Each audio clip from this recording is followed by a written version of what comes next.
When I was growing up in Santa Barbara, California, nature and the coastline were always an inspiration for me. And there was something that it brought out of my soul that was very deep.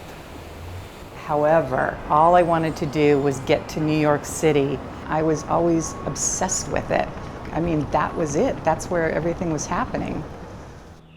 After years of working in fashion and the arts, I created a collection of watercolor paintings in my tiny East Village studio apartment. I knew if I was going to continue developing this work, I was going to need a lot more space. Eventually, I moved to a home and studio on Long Island, and it's really been a place where I have developed my work, and it's truly become my sanctuary. I'm absolutely inspired by nature, specifically the coastline. It's just energizing and soothing at the same time. It's in my soul. It's my heart. Shape and form is big for me. Negative space, positive space, and color. That is continuously seen in my body of work. This is one of my first pieces in watercolor. As you can see, the shapes are very organic, and I absolutely love paper. And I think that's what drew me to start working in watercolor. However, it became too limiting for me. I wanted something that was more abstract, more adventurous. I saw a documentary about the Japanese art of marbling. It's called suminagashi. And they float the paint on water and then put the paper on top of it. And when they pull it off, the paint is on the paper. It made me wonder, what would happen if I painted on photo paper? Would it have the same effect? Would the paint float on it, or would it just roll off? And that's what you do as an artist. You experiment, you try new things, try to push yourself forward. So that's what I did. And it evolved into work like this that becomes very large, very abstract. You don't have complete control over it, which is kind of exciting to me. I never sketch anything out. I just use my intuition.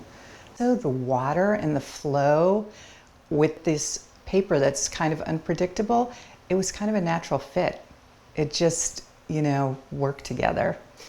I'm using a glossy photo paper, and I'm using acrylic ink and acrylics that have been thinned down so that they really flow. The colors are very intense with this ink. Some of it is almost like an enamel-like quality. The other thing with this is once you put it down, you can't really take it off.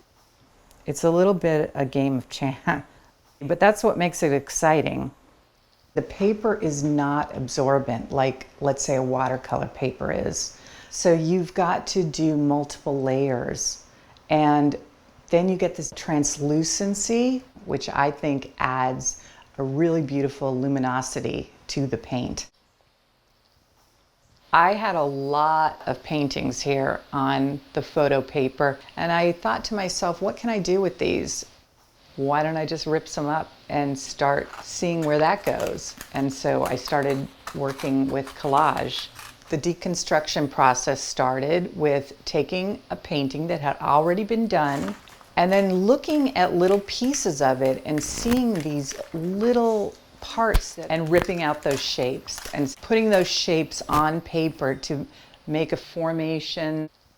I wanted everything to stay with my roots, so I didn't want to use scissors. I wanted the ripped edges. There's never clean lines in my work, so I didn't want that straight edge. I started with the collage on BFK Reeves printmaking paper. I love that paper. It's soft, but it also has a bit of texture to it. And then my paper that I'm collaging with is shiny. So you've got that difference together. And I thought, wow, what if I start doing it on canvas? And that brought a whole new element to the work. It brought texture. It has more of a 3-dimension. I let some of the paper come off of the canvas a little bit so that you have a little bit of depth there. So it really brings those colors out. My sculptural tapestry work really started at the beginning of COVID. I was looking for something tactile to work with, something that would inspire me. My aunt, who is a fiber artist, passed away, and she's really the person that encouraged me to pursue this and encouraged me, gave me a lot of advice. You know, she was really fundamental in me going forward in this career. It was almost as though it was a homage to her, if you will. I started doing it and I couldn't stop. It was a way of me dealing with my grief from losing her, and it was also in honor of her. It really helped me get through that whole pandemic. I really wanted to make sure that when I was working on these tapestries, that they were 3-dimensional. I didn't want them to be flat. So here's a smaller piece that's finished, and you've got elements of macrame and weaving involved.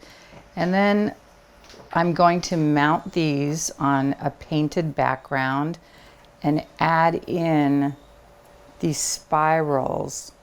So you're now going to get a 3-dimensional, almost like a little soft sculpture. I want people who experience my work to take away an emotion, a feeling. That's really my goal, to feel something. Like when you listen to a song, like when you're dancing or you're walking along the beach or just being in nature, you know, that's something that's very deep inside of you. That's what I really want people to feel.